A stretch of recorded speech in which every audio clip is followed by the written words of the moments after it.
Okay, so today's topic is going to be on misophonia. And for those that don't know what misophonia is hatred to sound.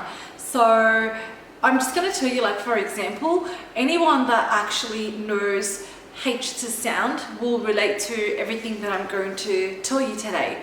Have you ever been to a movie where you're sitting down and there's like someone that's like eating popcorn, and that sound, it just does something to my head. It's like damages me.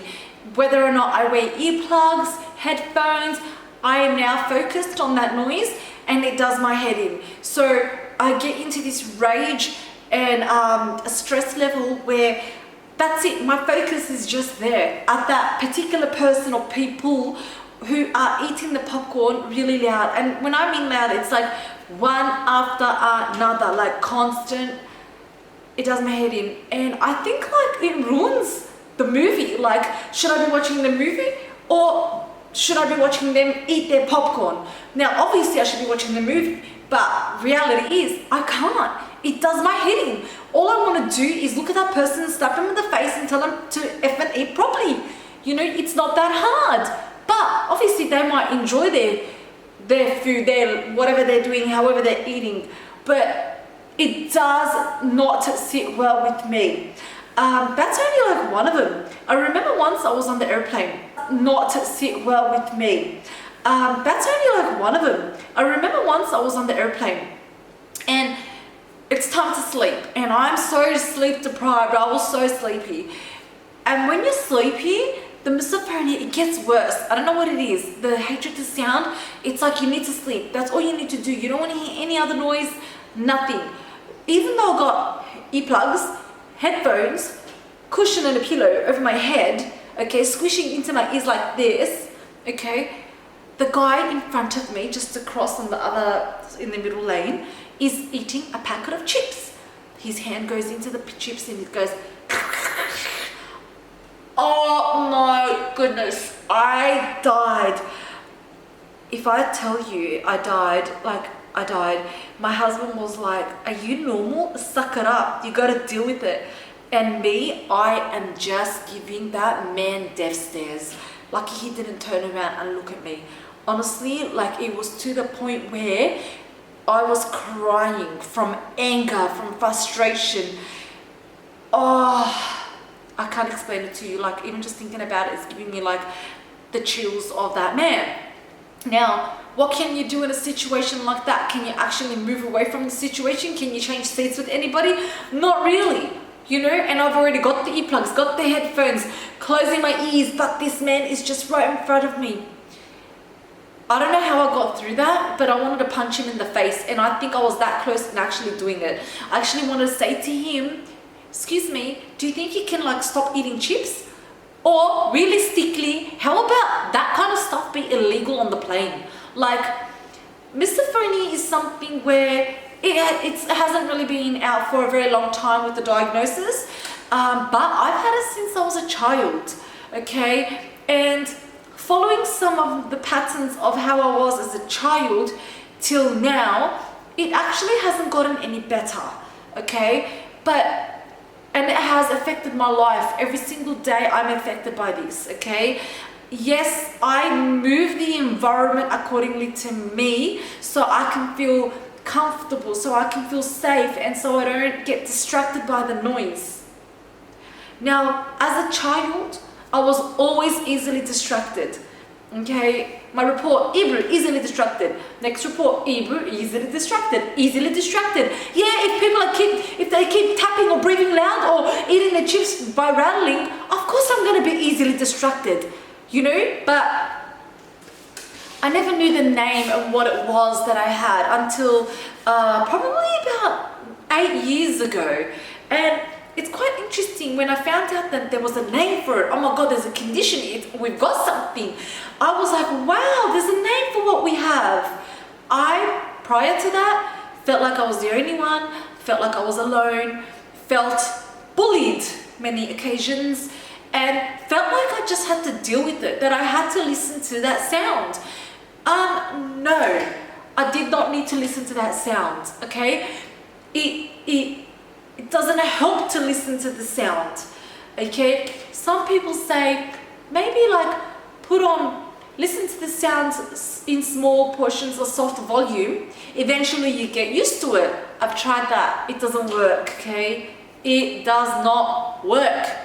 I've actually tried hypnosis twice. It did not work. Right now, what I'm doing for myself, okay, is I'm trying to heal myself. And I've never read books in my life, but from last year, I started reading a lot of books, self-help books. So I'm trying to meditate on this. I really want to find a cure, if not a way to live like this. Now, when I say that, one example, been married with my husband at the time for 11 years, now 15 years. My mother-in-law came from overseas. She was going to stay for 6 months. And I was like dying because I know exactly how she eats, how loud she eats. It was going to do my head in, I know it. So I turned around to my husband and I said, please babe, can you please tell her, please, just like that, I can't handle the noises, this and that. I think if you tell her, it'll be best, you know? Nah, you gotta suck it up. She's on a holiday, you gotta listen to it. Sorry, can't say it to her. But babe, please, can you please say it, please, please, please. For 2 weeks straight, I was like dying and did not eat with her. Okay, I refused to sit with her on the table. I would always make up excuses, but for how long am I going to do that, right? So one day she said, my daughter, come, let's eat together. And I was like, oh, we're going to eat together. Oh my God, we're going to eat together. I can't say no to her. She noticed that we weren't eating together. She was worried why. And I said to her, okay, mum, let's eat together. Mind you, she's going to eat this slurpy thing. Okay, like it's got yogurt and cracked wheat in it and water. So that's pretty loud, like, continue on. And again. Okay, I'm stopping there. So she sat down, we sat down. I said to her, Mum, I want to tell you something. Just before we start, I really need to say this to you, but Mum, please. But Mum, look, if you are if you're ever going to get upset at me, please just pretend I didn't say anything at all, okay? And then she goes, no, my daughter, you tell me. I go, but look, promise me, if you get upset, you're going to tell me. I don't want to break your heart. She goes, no, my daughter, tell me. And so I said, okay, Mum. Mum, I just want to tell you that I have this sickness, okay, and it's in my head, and my mother-in-law's from overseas. She's from Turkey, okay? So she doesn't speak in English. I'm fluent with my English, and try to explain myself in Turkish is a little bit harder, but I'm just translating for you guys, right? I said, Mum, please, I go, I've got this sickness and I hate noises and I'm so sorry, Mum, but you eat so loud. I go, Mum, it does something to my head. Like when you eat loud, it just like, I can't deal with it, Mum, I'm so sorry, but like, if you get upset, please, you tell me and I just won't eat with you. Like, don't take it personal because this is me and if that's you, that's okay. And you know what she said to me? No, my daughter, of course not. You tell me every time I eat loud and I'm happy and I will respect you. Wow. I was so shocked. I was like, wow, she understands me. I promise you now, that day onwards, right? She stayed for 5 months. Okay, she left a bit early. She stayed for 5 months, and in that 5-month period, that lady did not once open her mouth to eat next to me. And if she did, if I gave her the look, Mum, she would then say, oh, sorry, my daughter doesn't like it, she doesn't like loud eaters, with a sense of humor. I was shocked. See, why was I shocked? Because no one understood it. No one paid attention to what would make me feel comfortable, you know? And when I say no one, I mean my husband as well, okay?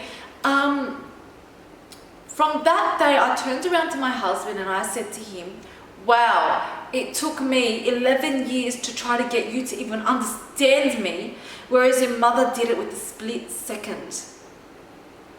Like, that was shocking for me. From that day onwards, my husband was more cautious and he's more careful with how he does eat. Now, if you ask him, that's a different thing. he gets frustrated by it himself. And eventually throughout my YouTube videos, I will be grabbing my husband into the channel of the YouTube, so you guys can actually see how he feels as my husband with someone that is living he's living with someone with misophonia. Okay, I will do some live episodes where literally they're not going to be edited. It is going to be how it is. Misophonia has affected my life a lot, and I am here to speak out about it. And throughout my YouTube videos, I will give you more examples of things that have occurred in my life and how it has affected me and where I have come today with it. If any one of you have misophonia out there, I'm reaching out to you. Please leave a comment below, okay? And I'd like to know what is going on with you, how it makes you feel, okay? And do you have support, okay? Because for me, I find the second one appreciates, understands me. For that, I then feel very comfortable and less anxious. So it kind of makes me in a happier place. Okay, to be continued, guys, and please leave a comment below. Thank you.